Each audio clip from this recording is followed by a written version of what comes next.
The bruise on my cheek had faded to a sickly yellow-green, but I still winced when I accidentally brushed it with my fingertips while washing my face. The cold water stung against my skin, a sharp reminder of the price I'd paid for trying to leave. I patted my face dry with a soft towel, softer than anything I'd ever owned, and examined my reflection in the ornate bathroom mirror. 3 more months, I whispered to myself. Just 3 more months and I'll have enough. The marble bathroom gleamed under the soft lighting, everything pristine and expensive, a stark contrast to the dingy apartment I'd shared with Devon until 2 weeks ago. I straightened my uniform, a simple black dress with a white apron, and practiced my neutral expression, the one that made me invisible to the wealthy, the one that had kept me safe in this house for the past 10 days. I left the bathroom and made my way through the expansive hallway of the mansion, my footsteps silent against the plush carpet.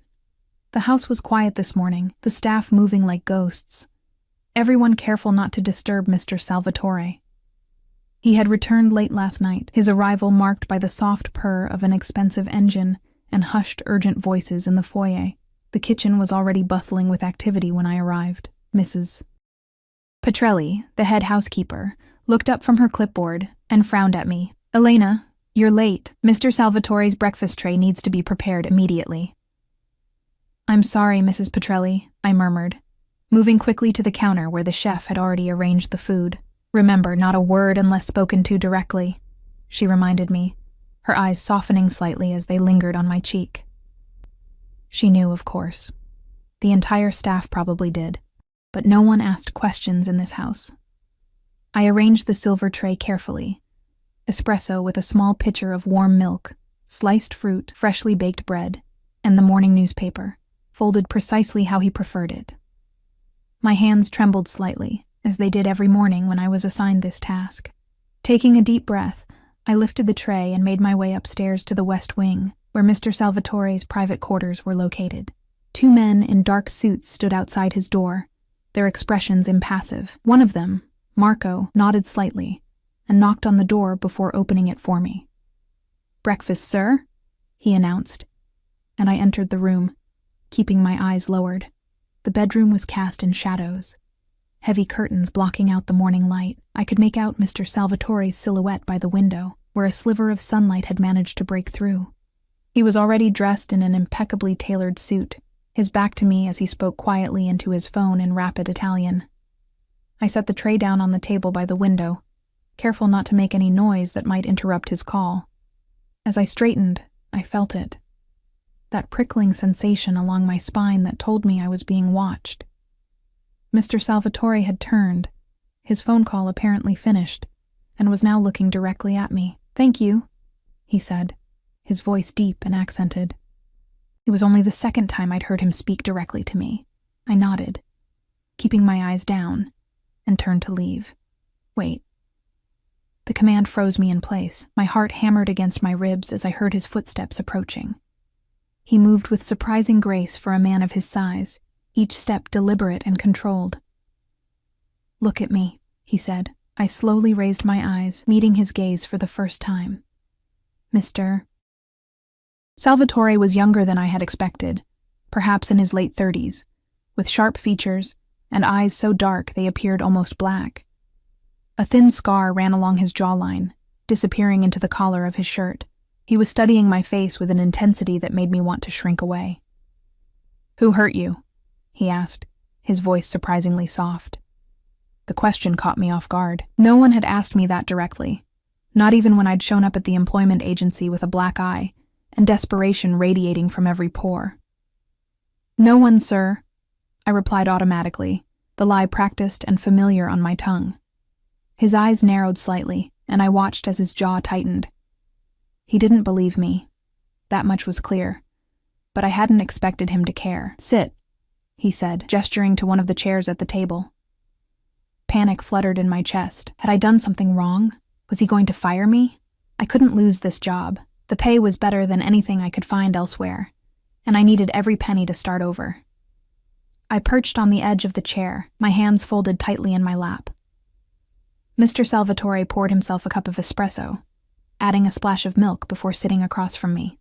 The silence stretched between us, heavy and uncomfortable. "How long have you worked in my home?" he finally asked, taking a sip of his coffee. 10 days, sir." He nodded, as if confirming something to himself. "And before that?" "I worked at the Hastings Hotel for 3 years, sir." "As a maid?" "Yes, sir." His dark eyes never left my face, and I had the unsettling feeling that he was cataloging every flinch, every micro-expression. People said Antonio Salvatore could smell a lie from a mile away. That was one of the reasons he'd survived in his position for so long while his rivals had fallen. Everyone knew who he was, even if no one spoke of it directly. The police had never been able to pin anything concrete on him, but his name was whispered with fear and respect throughout the city. He controlled everything from construction to nightclubs, with rumors of darker enterprises lurking beneath the legitimate businesses. "Do you have family here?" he asked, breaking into my thoughts. "No, sir." "Friends?" I hesitated, thinking of Devon. Was he still looking for me? Had he found the new apartment I'd rented but never moved into? "No, sir," I said finally. Mr. Salvatore leaned forward slightly, his expression unreadable. "Who are you running from, Elena?" The sound of my name on his lips sent a chill down my spine. I hadn't realized he knew it. "I'm not," I began, but the lie died in my throat when his hand came down on the table, not with a slam, but with deliberate control that was somehow more frightening. "Do not lie to me," he said quietly. "Not in my home. Not when I'm trying to help you." "Help me?" The concept was so foreign that I almost laughed. No one helped anyone without expecting something in return. I'd learned that lesson too many times to count. "It's personal, sir," I managed to say, and resolved. "It won't affect my work here." He studied me for a long moment, then nodded once. "Very well. You may go." I rose quickly, relieved to be dismissed, but as I reached the door, his voice stopped me again. "Elena, if someone is threatening you, I should know about it. The safety of everyone in this house is my responsibility." I turned slightly, not quite meeting his eyes. "Thank you for your concern, sir, but I can handle my own problems." Something like amusement flickered across his face. "I'm sure you can. But remember, not all problems need to be faced alone." I slipped out of the room before he could say anything else, my heart racing as if I'd narrowly escaped some invisible danger. Mrs. Petrelli was waiting at the bottom of the stairs, her expression anxious. "Is everything all right?" she asked quietly. "You were in there for some time." "Fine," I assured her, forcing a smile. "He just had some questions about the service." She didn't look convinced, but she nodded and directed me to help with cleaning the guest rooms. I spent the rest of the morning trying to forget the intensity of Mr. Salvatore's gaze, the way he'd seen right through my lies. And most disturbingly, the strange offer of help from a man who was said to have none of the softer emotions. It was late afternoon when the doorbell rang, an unusual occurrence in a house where visitors were rare and always expected. I was dusting the library shelves when I heard raised voices from the foyer, followed by heavy footsteps approaching. I stepped back into the shadows between the bookshelves, suddenly unwilling to be seen. "Told you she wasn't here," Mr. Salvatore's voice, cold and hard, unlike the tone he'd used with me that morning. "I know she's working for you, Salvatore. One of your guys recruited her from the hotel." Another voice, familiar enough to send ice through my veins. "Devon." I pressed myself against the bookshelf, trying to make myself smaller, invisible. How had he found me? I'd been so careful, leaving no forwarding address, changing my phone number, even dyeing my hair a different color. "I employ many people," Mr. Salvatore replied calmly, "and I don't make their personal information available to anyone who comes asking." "Look, man, she's my girlfriend. We had a fight, she overreacted and took off. I just want to talk to her." "If she wanted to talk to you, she would have answered your calls." There was a moment of tense silence, and I held my breath, picturing Devon's face reddening with anger as it always did before he exploded. "You don't understand. She owes me. She took something that belongs to me." I closed my eyes, shame washing over me. I hadn't taken anything that wasn't rightfully mine, just the money I'd earned and saved, the money he'd tried to take from me when I said I was leaving. But Devon never saw it that way. In his mind, everything I had belonged to him. I think we're done here, Mr. Salvatore said, his voice dropping to a dangerous register. Marco will show you out. This isn't over, Devon spat. Tell that bitch I'll find her, with or without your help. I heard the sound of a scuffle, followed by a thud and a muffled cry of pain. My hand flew to my mouth to stifle a gasp. Let me be very clear, Mr. Salvatore said, so quietly I had to strain to hear. If you come to my home again, if you threaten anyone under my protection, you won't live to regret it. Do you understand?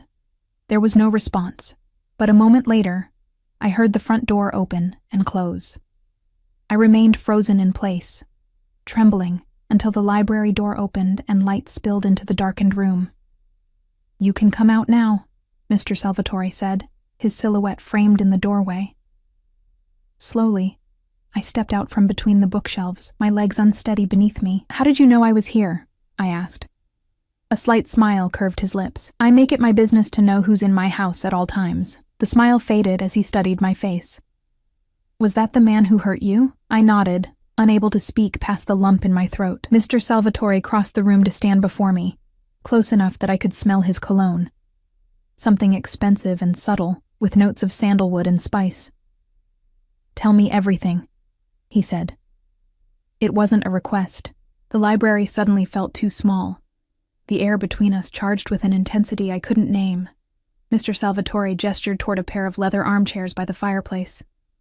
Sit, he said, his voice gentler than before. Please. I sank into one of the chairs, the soft leather enveloping me like an embrace. Mr. Salvatore remained standing, his imposing figure silhouetted against the window. Outside, the late afternoon sun cast long shadows across the manicured grounds. Would you like a drink? He asked, moving to a cabinet that I now realized housed a small bar. I shook my head. No, thank you, sir. He poured himself a glass of amber liquid. Whiskey, I guessed, and took the seat across from me. He didn't pressure me to speak immediately, just waited, his dark eyes patient but unwavering. His name is Devon Miller, I finally said, my voice barely above a whisper. We were together for almost 2 years. Mr. Salvatore nodded, encouraging me to continue. We met at the hotel. He worked security. I twisted my hands in my lap, remembering how charming Devon had been at first, how safe I'd felt with him after years of being on my own.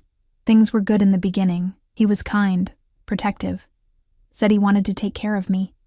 I laughed bitterly. I should have known better. My mother went through 3 husbands just like him, sweet until they had you trapped, then controlling, then violent. Salvatore's expression didn't change, but I noticed his grip tighten slightly on his glass. When did it start? He asked. 6 months in. Small things at first. Checking my phone, telling me what to wear, getting angry if I talked to male guests at the hotel. I swallowed hard. Then he lost his job. He'd been drinking on duty. After that, it got worse. I fell silent, unable to put into words the gradual erosion of my freedom, my sense of self. How I'd started walking on eggshells. How I'd learned to gauge his moods from the sound of his footsteps. How I'd become a ghost in my own life. The money? Mr. Salvatore prompted. I had been saving in secret a little each week. Nearly $8,000. I closed my eyes, remembering the moment Devon had found the cash, hidden inside a hollowed-out book. I was going to leave, start over somewhere he couldn't find me. When he discovered it, he said I'd stolen from him, that everything I earned belonged to us, to him. When I tried to take it back, I gestured vaguely to my face. And you ran, Mr. Salvatore finished for me. I nodded. I got away with about half the money, enough to rent a room and pay the security deposit on a new apartment across town. I changed my phone number, my email, even dyed my hair. I touched the brown strands that had once been blonde. I thought I'd covered my tracks. You did well, Mr. Salvatore said, surprising me with the approval in his voice. But men like him don't give up easily. How did he find me? Probably followed one of my drivers. We'll be more careful going forward. He set his glass down, leaning forward with his elbows on his knees. Elena, I need to ask you something, and I need you to be honest with me. The intensity in his eyes made me nervous, but I nodded, Is there anything else I should know about this man? Any connections? Any reason beyond the money that he might be so determined to find you? I hesitated. Shame burning through me again. There might be. Mr. Salvatore waited silently. Before I left, I found something in his phone. Messages about shipments, meetings in places I knew weren't legal. Names I recognized from the news. I took a deep breath. I think Devon might be involved with the Castillo organization. A flash of something dangerous crossed Mr. Salvatore's face. The Castillos were his main rivals in the city, a vicious gang known for drug trafficking and extreme violence. Did you report what you found to anyone? He asked, his voice carefully controlled. I shook my head quickly. No, I just wanted to get away. I didn't want any part of it. He studied me for a long moment, then nodded, apparently satisfied with my sincerity. Good, that was wise. The door to the library opened, and Marco appeared, his expression grave. Sir, a moment? Mr. Salvatore rose and stepped aside with his bodyguard, their voices too low for me to hear. I watched as his face hardened, his jaw clenching. When he returned to me, his demeanor had changed, a cold fury simmering beneath his controlled exterior. Your former boyfriend has been busy, he said. He's filed a police report claiming you stole from him. There's a warrant out for your arrest. The blood drained from my face. But that's not true. The money was mine. I earned it. I believe you, Mr. Salvatore said firmly, but it complicates matters. He paced in front of the fireplace, deep in thought. You'll stay here for now. It's safer. I can't hide forever, I protested weakly. He turned to me, his expression softening slightly. No, you can't, and you won't have to. I'll handle this. A chill ran down my spine. What does that mean? It means you should trust me, Elena. He checked his watch. I have matters to attend to. Marco will escort you to a guest room in the East Wing. You'll be comfortable there until we resolve this situation. But my job... Consider yourself on paid leave. A ghost of a smile touched his lips. I think we can both agree that you've graduated from housekeeping duties. Before I could respond, he was gone, leaving me alone with Marco, who stood by the door with an impassive expression. This way, miss, he said, gesturing for me to follow. The room Marco led me to was more luxurious than any I'd ever stayed in, with a 4-poster bed, silk curtains, and a private bathroom with a tub big enough to swim in. He informed me that dinner would be brought up shortly, and that I was free to use anything in the room, but advised against wandering the house. For your safety, he explained, though his tone suggested it wasn't a suggestion. Left alone, I explored my gilded cage, running my fingers over expensive fabrics and delicate ornaments. I found a closet full of women's clothing in approximately my size, which raised questions I wasn't sure I wanted answers to. Had Mr. Salvatore housed other women here? Was I simply the latest in a line of strays he'd taken in? I showered and changed into a simple sweater and jeans from the closet, marveling at the perfect fit. A knock at the door announced dinner, a tray of exquisitely prepared food that I barely tasted. My stomach knotted with anxiety. What had I gotten myself into? Mr. Salvatore might have seemed concerned for my welfare, but I wasn't naive enough to believe his help came without a price. Night fell, and with it came the sounds of vehicles arriving at the mansion, voices in the hallway, doors opening and closing. I tried to sleep, but found myself staring at the ceiling, watching shadows dance across it from the moonlight filtering through the curtains. Around midnight, another knock came at my door. I wrapped myself in a robe and opened it to find Mrs. Petrelli, her usual stern expression replaced with concern. Mr. Salvatore would like to see you in his study, she said, her eyes taking in my disheveled appearance. Are you all right, dear? Just tired, I assured her, though it was far from the truth. She nodded, unconvinced. I'll wait while you dress. 5 minutes later, I followed her through the darkened house to a part of the mansion I hadn't been to before. The study was a large room with floor-to-ceiling bookshelves, a massive desk, and several seating areas. Mr. Salvatore stood by the windows, looking out at the night. He'd removed his suit jacket and tie, and his white shirt was rolled up at the sleeves, revealing strong forearms and the edge of what looked like a tattoo. Thank you, Mrs. Petrelli, he said without turning. That will be all. The housekeeper squeezed my hand briefly before leaving. closing the door behind her. Mr. Salvatore turned to face me, his expression unreadable in the dim light. "I apologize for the late hour," he said, "but there have been developments you should know about." I remained near the door, suddenly aware of how alone we were. "What kind of developments?" He gestured to one of the leather couches. "Please sit. Would you like something to drink? Tea, perhaps?" I shook my head but moved to sit where he'd indicated. He took a seat across from me, his movements fluid and controlled. "I've learned more about your ex-boyfriend," he said. "Devin Miller is more deeply involved with the Castillos than you realized. He's been working as a courier and enforcer for the past 3 years, even while employed at the hotel." My stomach dropped. "I had no idea. I believe you." He leaned forward. "What concerns me is that he seems unusually determined to find you. The theft accusation is clearly false, a way to use the authorities to track you down.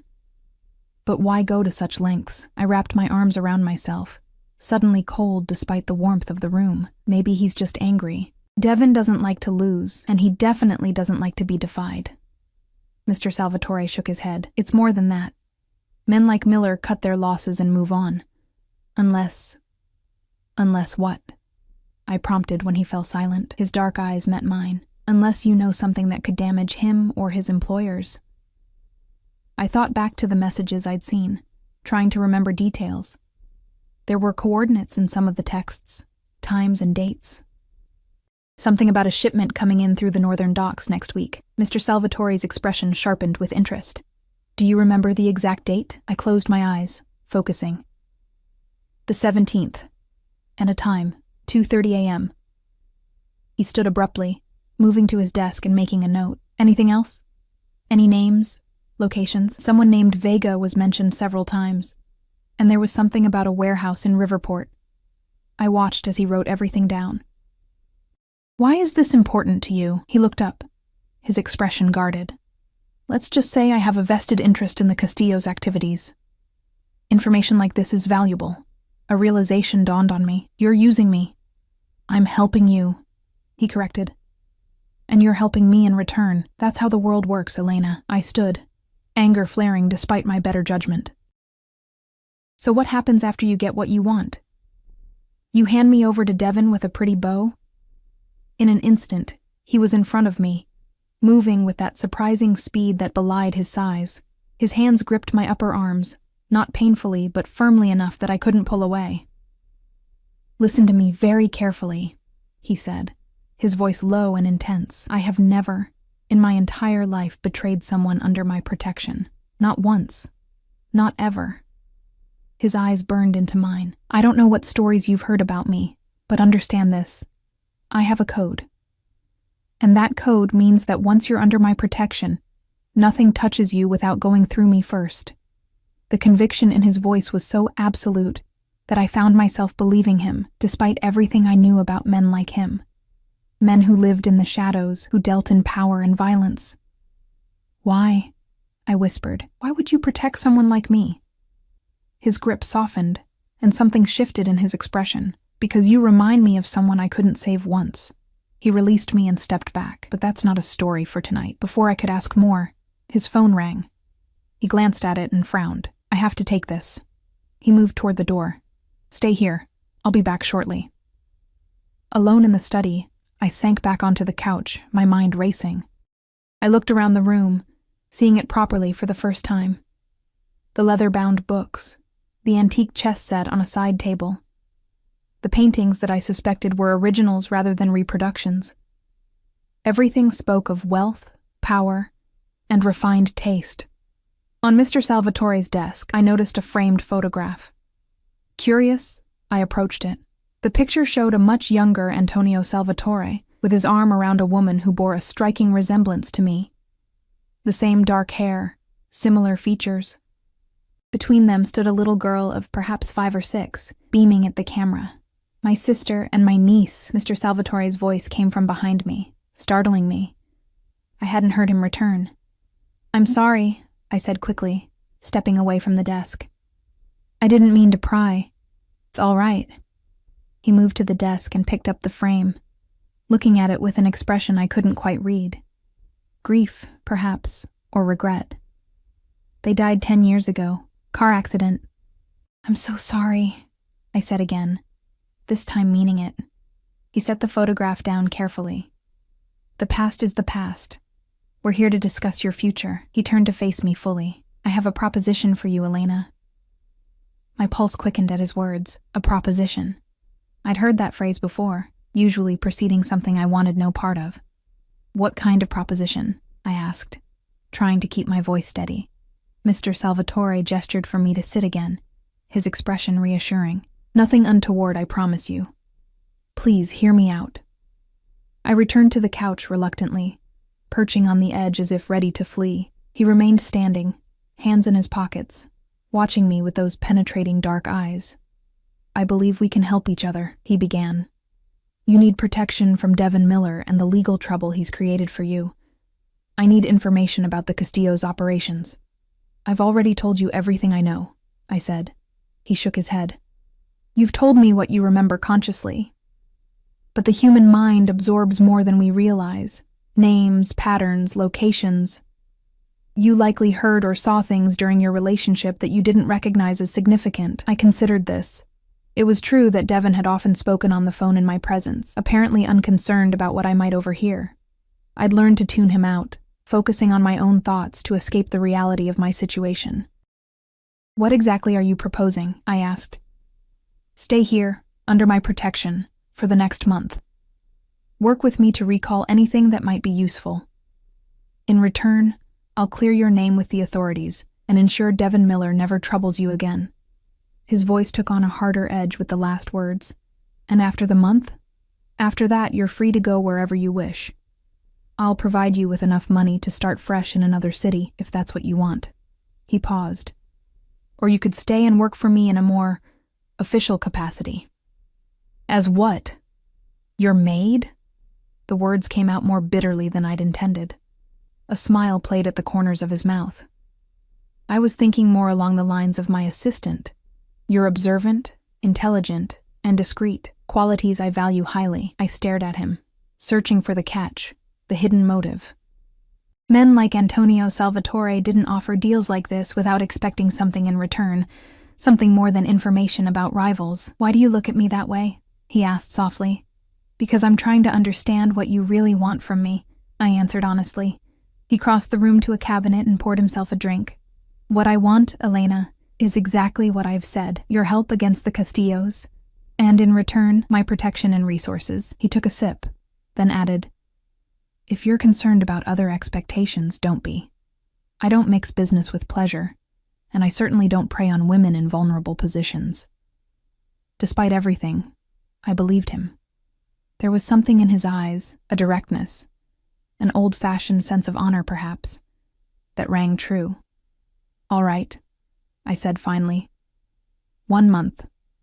Relief flickered across his face, gone so quickly I might have imagined it. Good. We'll begin tomorrow. For now, you should rest. He set his glass down. I'll have Marco escort you back to your room. As if summoned by his name, the bodyguard appeared at the door. I rose to follow him, but paused, turning back to Mr. Salvatore.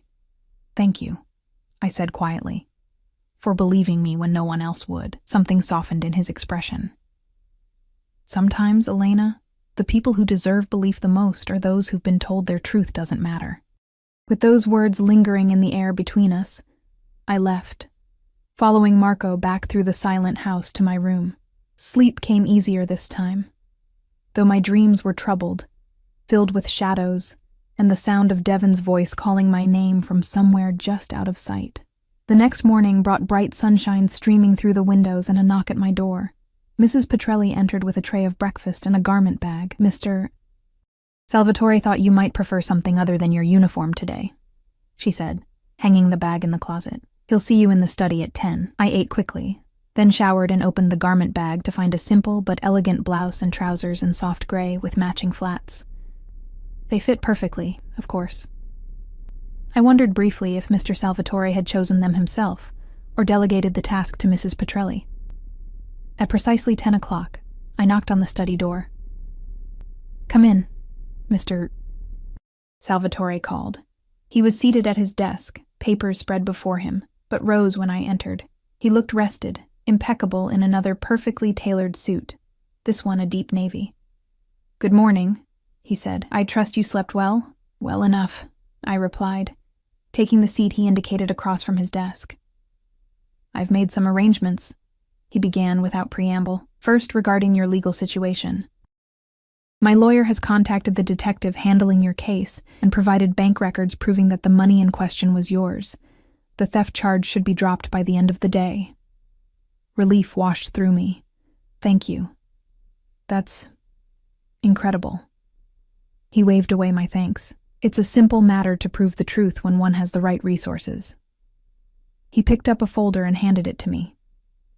"These are documents establishing a new identity for you.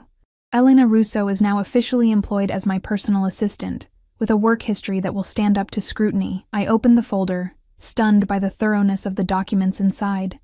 A contract of employment dated 6 months prior, pay stubs, even a company ID card with my photograph. "How did you do this so quickly?" A slight smile. "I have connections." Of course he did. I closed the folder, a new thought occurring to me. What about outside? Am I a prisoner here?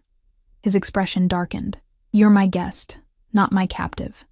But for your own safety, I'd prefer you not leave the grounds unaccompanied for the time being. Miller is still looking for you, and the Castillos have eyes everywhere in this city." I nodded, understanding the reality of my situation. I was safer here, behind these walls, with armed men guarding the perimeter, than I would be anywhere else. "Now," he said, his tone shifting to businesslike, "let's talk about what you know about the Castillos." For the next several hours, Mr. Salvatore questioned me meticulously about everything I'd seen or heard during my time with Devon. He was patient but thorough, circling back to the same events from different angles, helping me remember details I hadn't realized I'd retained, snippets of phone conversations, names scribbled on scraps of paper, places Devon had disappeared to at odd hours. By lunchtime, my head was spinning, but Mr. Salvatore seemed pleased with our progress. We ate in the study, simple sandwiches brought in by Mrs. Petrelli, and then continued our work until late afternoon. "That's enough for today," he said finally, noticing my fatigue. "You've done well, Elena." "Have I actually helped?" I asked, rubbing my temples. He nodded, arranging the notes he'd taken into a neat stack. "More than you know.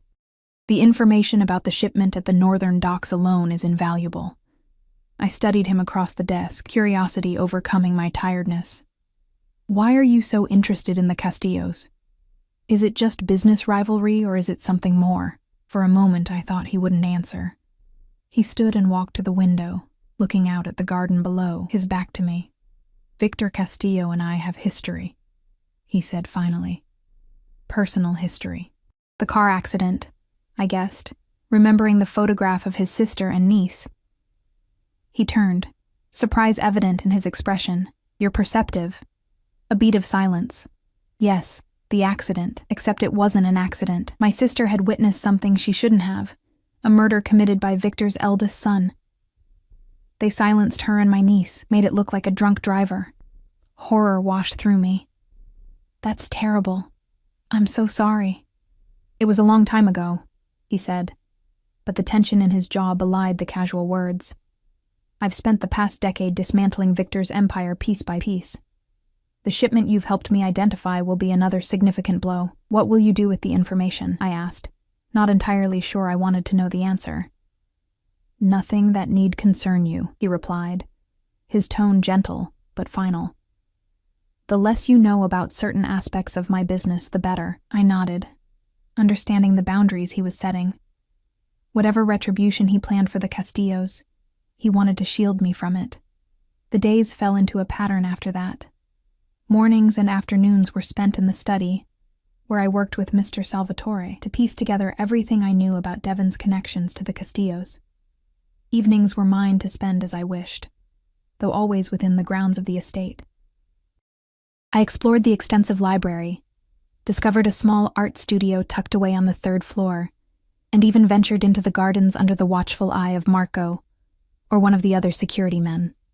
Gradually, I found myself relaxing into this strange new life.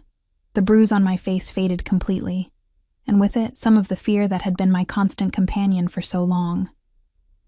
I slept better, ate more, even laughed occasionally at Mrs. Petrelli's dry observations about the other staff. And then there was Mr. Salvatore himself. I began to see beyond the fearsome reputation to the man beneath. Intelligent, disciplined, surprisingly well-read. He spoke 4 languages fluently, played chess like a grandmaster, and could discuss everything from Renaissance art to quantum physics with equal ease.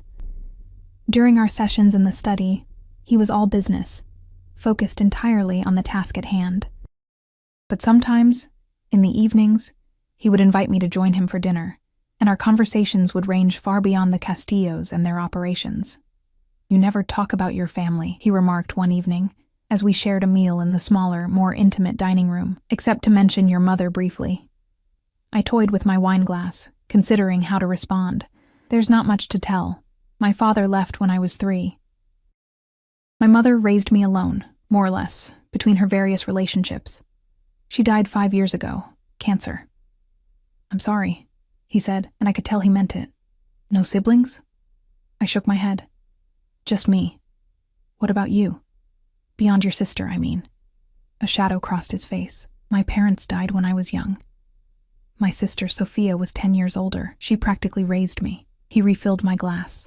"After she died, I had no one. Except Lucia, my niece, and she was gone too." The sadness in his voice made me reach across the table impulsively, touching his hand.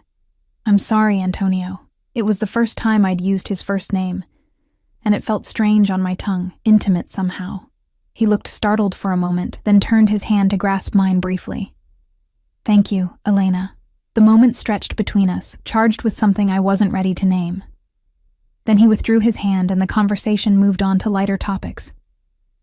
It was nearly 2 weeks into my stay when everything changed. I was in the library, reading, when I heard a commotion in the foyer, raised voices, hurried footsteps. Curious, I moved to the doorway just as Antonio rushed past, flanked by Marco and 2 other security men. "What's happening?" I called after him. He paused, turning back. "Stay inside. Lock the doors. Don't come out until I return." His expression was grimmer than I'd ever seen it. "Antonio, what?" "Just do as I say, Elena, please." Before I could say more, he was gone, the front door slamming behind him. I stood frozen for a moment, then did as he'd asked, locking the library doors and retreating to one of the window seats where I could see the driveway. 2 black SUVs were peeling away, tires throwing up gravel. Behind them, the security team at the gate was doubling, men with weapons appearing where before they'd been discreetly out of sight. Something was very wrong. Hours passed with no word. Mrs. Petrelli brought me dinner in the library, her usual composure fractured with worry. "What's going on?" I asked her. She shook her head. "I don't know details, only that there was an incident in the city. Mr. Salvatore was very clear that you were to remain inside and protected." She patted my hand. "Try not to worry. He can take care of himself." But I did worry. Increasingly as night fell, and there was still no sign of Antonio or his men. I paced the library, unable to focus on reading or any other distraction. When the clock on the mantel struck midnight, I gave up on waiting and decided to go to my room. I had just reached the grand staircase when the front door opened. Antonio stepped inside, and my heart lurched at the sight of him. His suit was disheveled, his tie gone, and there was blood on his white shirt. A lot of it. "Oh my God," I gasped, rushing down the stairs. "Are you hurt?" He looked up, surprise crossing his features when he saw me. "Elena, I thought you'd be asleep. Are you hurt?" I repeated, reaching him and scanning for injuries. "It's not my blood," he said quietly. His eyes were dark, haunted. "I'm fine." But he wasn't fine. I could see it in the slight tremor of his hands, the tension in his shoulders. Whatever had happened in the city had shaken him. "Come," I said, taking his arm. "You need to sit down." He allowed me to lead him to the study, where I guided him to the couch and then went to the cabinet where I knew he kept his whiskey. I poured a generous measure and brought it to him. "Drink," I instructed. A ghost of a smile touched his lips. "Giving orders now?" "Someone has to," I replied, sitting beside him. What happened, Antonio? He took a long drink of whiskey, the amber liquid catching the light as he tilted the glass. For a moment, I thought he might not answer me at all. The shipment at the northern docks, he finally said, his voice low. We intercepted it tonight. We? My men and I. He set the glass down, running a hand through his dark hair. It went badly. A chill ran through me. What do you mean, badly? The Castillos were expecting us. His eyes met mine, sharp and sudden. Someone warned them. The implication hung in the air between us. I felt my face flush with indignation. It wasn't me, I said firmly. I haven't spoken to anyone outside this house in 2 weeks. I haven't even made a phone call. Antonio studied my face for a long moment, then nodded. I know. You're the only one I'm certain didn't betray me. Relief washed through me, followed quickly by concern. Your men? Are they all right? A shadow crossed his face. 2 dead, 3 injured, including Marco. I'm so sorry. I reached for his hand instinctively, squeezing it. His skin was cool to the touch. Was it Devin? No, his fingers curled around mine. Miller wasn't there, but Victor Castillo's eldest son was. Mateo. His jaw tightened. The one responsible for my sister's death. I remembered what he'd told me, that Mateo Castillo had murdered a witness, and Antonio's sister had seen it happen. Did you? I couldn't finish the question. Kill him? Antonio shook his head. No. He escaped. But his days are numbered now. The coldness in his voice sent a shiver down my spine, reminding me of who he was, what he was capable of. We sat in silence for a moment, his hand still holding mine. I was acutely aware of how close we were, how unusual it was to see him like this. His defenses lowered, his carefully maintained control slipping. You should rest, I said gently. It's late. He looked at me, something unreadable in his dark eyes. You've been worried. It wasn't a question, but I nodded anyway. Yes. Why? The question caught me off guard. Because I care what happens to you. He seemed genuinely surprised by my answer. After everything you know about me, what I am, what I do? I considered my next words carefully. I know you're a man with blood on his hands. I know you operate outside the law, but I also know you've shown me more kindness and respect than anyone has in a very long time. I withdrew my hand from his, suddenly self-conscious. I'm not naive, Antonio. I understand what your business entails. But I've seen enough of your character to know that there's more to you than violence and power. He was silent for so long that I thought I'd overstepped. When he finally spoke, his voice was rough with emotion. In my world, Elena, people don't usually see beyond the surface. They fear me, respect me, hate me, but they don't see me. He touched my cheek, the gesture so light I barely felt it. You do. Somehow you do. The moment hung between us, charged with unspoken feelings. I wasn't sure who moved first, perhaps we both did, but suddenly his lips were on mine, gentle at first, then with increasing urgency. His hands framed my face and I found myself leaning into him, drawn by a need I hadn't allowed myself to acknowledge until now. When we broke apart, both breathing hard, I saw confusion and desire warring in his eyes. I shouldn't have done that, he said, though he made no move to pull away further. Why not? I asked, my voice barely above a whisper. Because you're under my protection. His thumb traced my lower lip. Because you're vulnerable, and I promised myself I wouldn't take advantage of that. I'm not as fragile as you think, I replied, covering his hand with mine. And I know my own mind, Antonio. He searched my face, looking for any sign of hesitation or fear. Finding none, he pulled me close again, this time his kiss deeper, more confident. I wound my arms around his neck, losing myself in the sensation of being wanted by this complicated, dangerous man who had somehow become my sanctuary. Later, much later, I lay in Antonio's bed, watching the play of moonlight across the ceiling. He slept beside me, one arm draped protectively across my waist, his breathing deep and even. In sleep, his face relaxed, the hard lines of authority and control softening. I studied him, trying to reconcile the fearsome man I'd first met with the one who had touched me with such tenderness, who had whispered my name like a prayer. I should have been conflicted, ashamed perhaps. Instead, I felt a strange peace. For the first time in years, I felt safe, truly safe. The irony wasn't lost on me that I'd found that safety in the arms of a man most people feared. I must have drifted off eventually, because the next thing I knew, sunlight was streaming through the windows, and Antonio was gone. A note on his pillow told me he'd gone to the hospital to check on Marco, and would return by afternoon. I showered and dressed in clothes I found in his closet, a simple shirt that smelled like him and hung to my knees. In the kitchen, Mrs. Petrelli raised an eyebrow at my attire but said nothing, simply handing me a cup of coffee and a plate of breakfast. "Mr. Salvatore called," she said as I ate. "He'll be back around 2. In the meantime, he asked that you remain inside. Is everything all right?" I asked. A hint of a smile.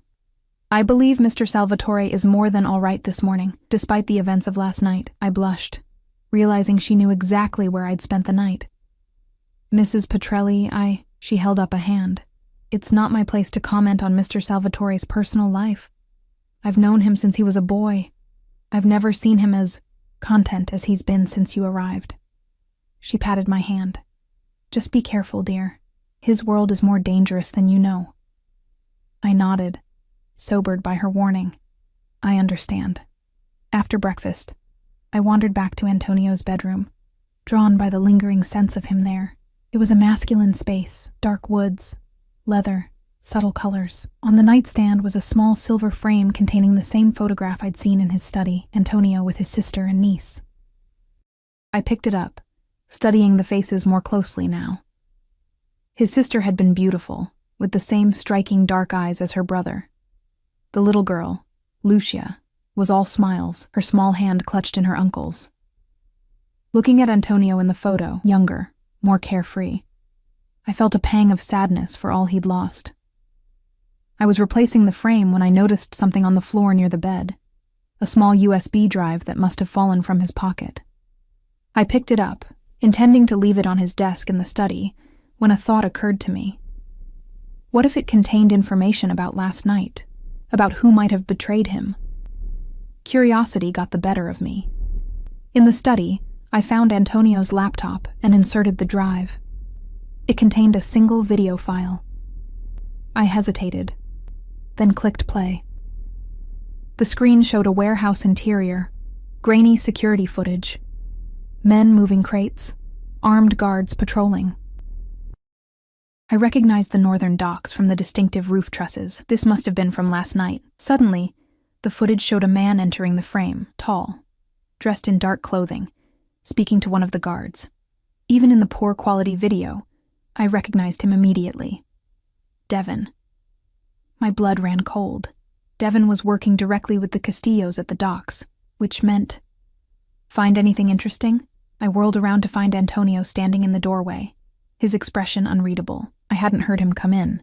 "Antonio, I'm sorry, I shouldn't have..." He crossed the room swiftly, closing the laptop. "No, you shouldn't have." His voice was cold, all traces of last night's warmth gone. "I was just trying to help," I said weakly. "By going through my personal files?" He pocketed the USB drive. "What exactly were you looking for, Elena?" "Nothing. I found the drive on the floor and was curious." I met his gaze, refusing to be intimidated. "I saw Devin in that footage. He was there last night, at the docks." Antonio's jaw tightened. "Yes, he was." "Did you know he would be there?" I suspected.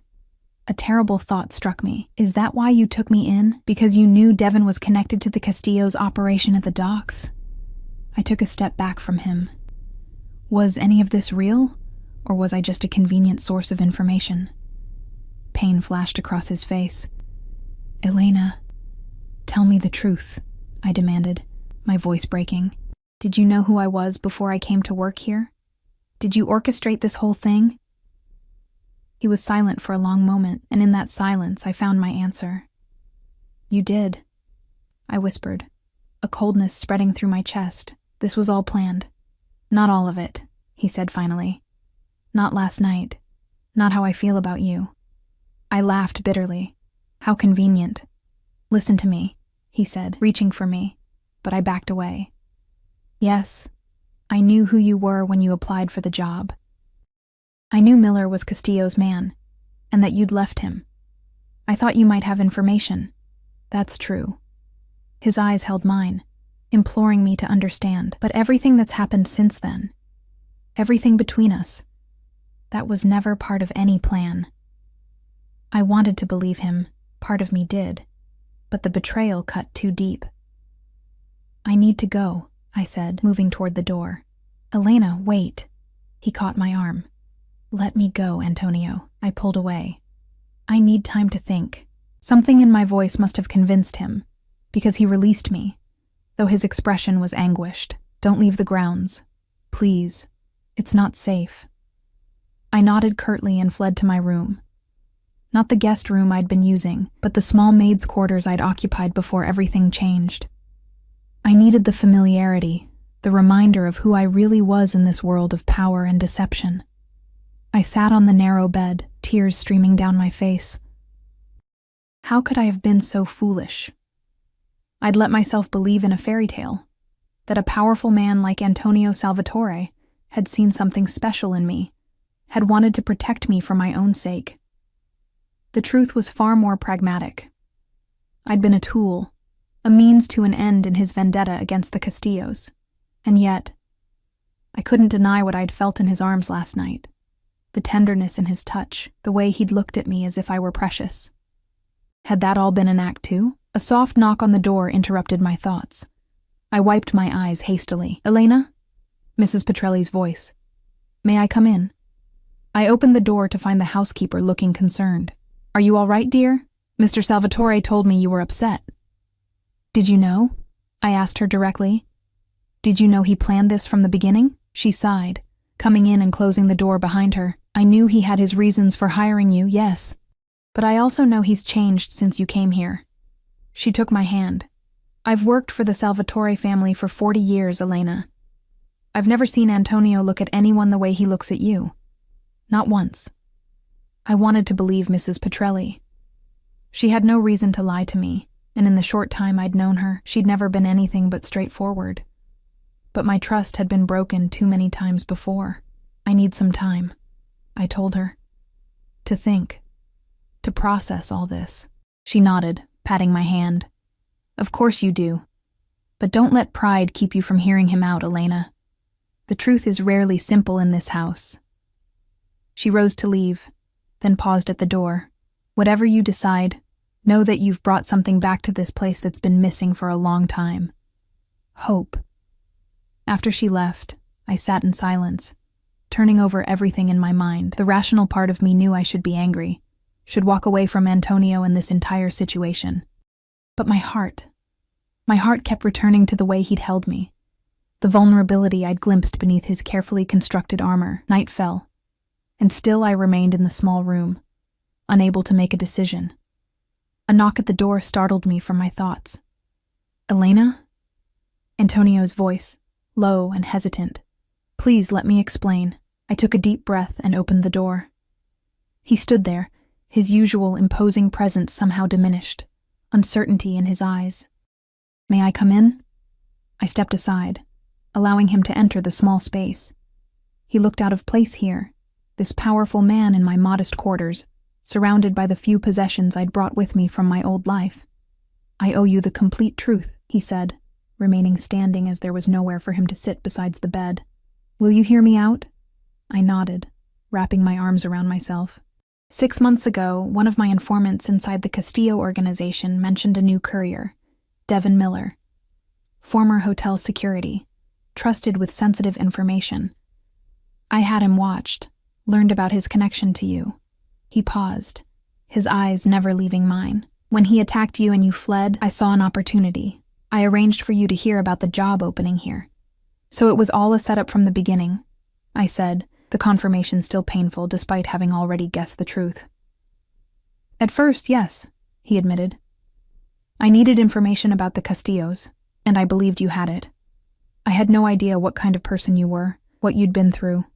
His voice softened. I didn't expect to care about you, Elena. I didn't expect to see myself in your determination to survive, to start over. And I certainly didn't expect to fall in love with you. The words hung in the air between us. Love. Had anyone ever loved me? Certainly not Devon, despite his possessive claims. Perhaps my mother, in her distracted way. How can I believe anything you say now? I asked, my voice barely above a whisper. He moved closer, not touching me but near enough that I could feel the warmth of him, because I have never said those words to any woman before, because I have spent 10 years consumed by revenge, unable to see past it until you showed me there could be something more. His hand reached for mine, tentative. Because I am terrified of losing you, now that I've found you. I looked into his eyes, searching for deception, and finding only raw honesty. Slowly, I placed my hand in his. I want to believe you, I said. But how do I know this isn't just another manipulation? You don't, he said simply. That's what trust is, Elena. A leap of faith. He squeezed my hand gently. I'm asking you to take that leap with me. Stay, give me a chance to prove that what we have is real. I hesitated, torn between self-preservation and the undeniable pull I felt toward this complicated man. If I stay, I said slowly, it has to be as your equal. No more secrets. No more half-truths. I need to know everything. About your business. About your plans for the Castillos. About Devon. Everything. Antonio nodded, his expression solemn. You have my word. And I need to know that when this is over, when you've dealt with the Castillos, I'll still have a place in your life. That I'm not just a means to an end. His free hand came up to cut my cheek. Elena, when this is over, if you'll have me, I want you by my side forever, not as my employee or my asset, but as my partner. The sincerity in his voice broke through my last defenses. I stepped into his embrace, letting his arms encircle me, drawing strength from his solid presence. I'm still angry with you, I mumbled against his chest. I felt rather than saw his smile. I know. You have every right to be. And you have a lot to make up for. I know that too. He tilted my face up to his. Let me start now. His kiss was gentle, asking rather than demanding, and I found myself responding despite my lingering hurt. In that moment, I made my choice. I would trust him, not blindly, but with my eyes wide open to who and what he was. Later, as we lay together in his bed, Antonio held me close, his fingers tracing patterns on my bare shoulder. Tell me about the Castillos, I said. About what happens next. He sighed, his chest rising and falling beneath my cheek. Victor Castillo has been losing ground for years. The shipment we intercepted last night was meant to be his big comeback. A major drug delivery worth millions. Even though we didn't capture it all, we disrupted their operation significantly. And Devon? What's his role in all this? Miller has become one of Victor's trusted lieutenants, handling security for their more sensitive operations. He's dangerous, Elena. More dangerous than you realize. I thought of Devon's temper, how it had escalated over time, how even when he'd hit me, he'd seemed almost surprised by his own violence. I believe it, I said quietly. We need to move quickly now, Antonio continued. The Castillos will regroup, and they'll be looking for whoever betrayed them. It won't take them long to trace it back to me. And to me, I added, a chill running through me. He pulled me closer. I won't let them touch you. What's your plan? We have another opportunity in 3 days. The Castillos are holding a meeting at one of their warehouses. All the key players will be there, including Victor himself. If we can catch them with evidence of their operation, we can end this once and for all. By end this, you mean? I left the question hanging, not sure I wanted to hear the answer. Antonio was silent for a moment. I've spent 10 years planning my revenge against the man who murdered my sister and niece. I've dreamed of watching him suffer, of making him feel the pain I felt. His voice hardened, then softened again as he looked down at me. But now, for the first time, I'm considering another path. What path? I asked, surprised. I have enough evidence of the Castillos' operations to put Victor and his sons away for life. Information I've been gathering for years, waiting for the perfect moment to use it. His fingers continued their gentle path along my skin. I could give it all to the federal authorities. Let them do what I've wanted to do myself for so long. I pushed myself up on one elbow to look at him. Why would you consider that now, after all this time? His dark eyes met mine. Because revenge means nothing if I lose you in the process. And I'm not foolish enough to think you could build a life with me if I have more blood on my hands. The realization of what he was saying, that he was willing to set aside his decade-long quest for vengeance for me, was overwhelming. No one had ever put me first like that. I don't want to change who you are, I said softly. I just want you to survive this. I want us to have a future. He pulled me down for a kiss. Then that's what we'll work toward, together. The next morning, Antonio called a meeting of his most trusted lieutenants.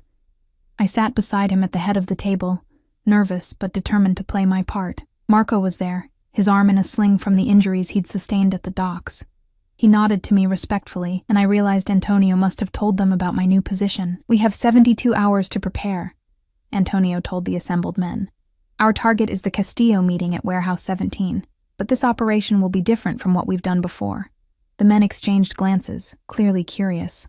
We're not going in for a confrontation, Antonio continued. Our goal is evidence collection only. We get what we need, then we deliver it to our contact at the FBI. Murmurs of surprise rippled around the table. This was clearly not what they had expected. Boss, one of the men, Vito, I'd learned his name was, spoke up. We've been after the Castillos for years. Why hand them over to the feds now? Antonio's expression remained calm. Because it's the smart play. Victor has too many corrupt cops on his payroll. The only way to ensure he goes down for good is to make it federal. He didn't mention his personal reasons for the change in strategy, and I felt a surge of admiration for his leadership. The meeting continued, with Antonio outlining the details of the plan. I listened carefully, asking questions when needed, offering what insights I could about Devon's habits and patterns. By the end, I felt like a true part of the team, not just Antonio's woman. As the men filed out, Marco hung back, approaching us. Miss Elena, he said formally, I owe you an apology. When you first came here, I thought you were... He paused, clearly searching for a polite word. A complication? I supplied with a small smile. He nodded, looking relieved. Yes, I didn't understand what the boss saw in you. Now I do. He glanced at Antonio. She's good for you, keeps you grounded. Antonio smiled, the expression transforming his usually serious face. She does at that. After Marco left, Antonio turned to me. Are you all right with all this? It's not too late to step back, to let me handle it alone. I shook my head firmly. We're in this together now. Besides, I know Devon better than anyone. I can help. He studied me for a long moment, then nodded. You're a remarkable woman, Elena Russo. And don't you forget it, I teased, though my heart was racing with a mixture of fear and determination. The next 2 days were a flurry of preparation. I worked closely with Antonio, reviewing blueprints of the warehouse, memorizing escape routes, learning to use the small transmitter I would wear to record conversations. We were leaving nothing to chance. On the night before the operation, we lay in bed together, a nervous energy humming between us. Are you scared? I asked him, tracing the scar along his jawline. No, he replied, then reconsidered.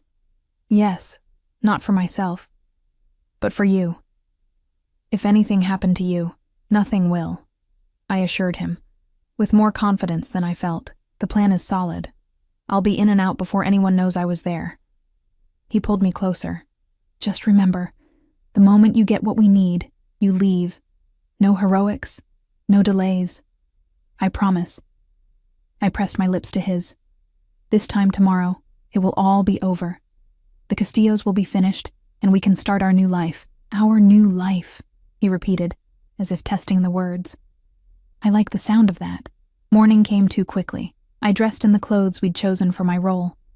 Smart, but understated, the kind of outfit that wouldn't draw attention. Antonio helped me with the wire, his fingers brushing against my skin as he secured the small device. Ready? He asked, his eyes searching mine. I nodded, swallowing my fear. Ready. We drove separately to the location. Me in an inconspicuous sedan, Antonio and his men in various vehicles positioned strategically around the warehouse district. The plan was simple, but dangerous. I would gain access to the warehouse using the identity we'd created, a potential buyer interested in the Castillo's distribution network. With my wire recording, I would get them to discuss their operation openly, providing the evidence we needed. Meanwhile, Antonio's men would be monitoring from outside, ready to extract me at the first sign of trouble. As I parked a block away from the warehouse, I took a deep breath, steeling myself. I'd rehearsed this dozens of times with Antonio. I knew what to say, how to act. But now, faced with the reality of walking into a nest of vipers, my confidence wavered. My phone buzzed with a text message. "Antonio, I love you. Come back to me." Those simple words restored my resolve. I typed back, "Always," and stepped out of the car. The warehouse loomed ahead, seemingly ordinary from the outside. 2 men stood guard at the entrance, scanning the area with practiced vigilance. I approached confidently, showing no hint of the fear churning inside me. "I'm here to see Mr. Castillo," I said, using the slight accent we'd practiced. "I have an appointment." One of the guards checked a list, then nodded. "ID?" I handed over the flawless fake we'd prepared. He examined it, then handed it back. "This way." As I followed him into the warehouse, I sent up a silent prayer. For Antonio, for myself, for the future we'd dared to imagine together. Whatever happened in the next hour would determine whether that future was possible, or whether it would remain just a beautiful dream. The warehouse door closed behind me with a finality that sent a shiver down my spine. There was no turning back now.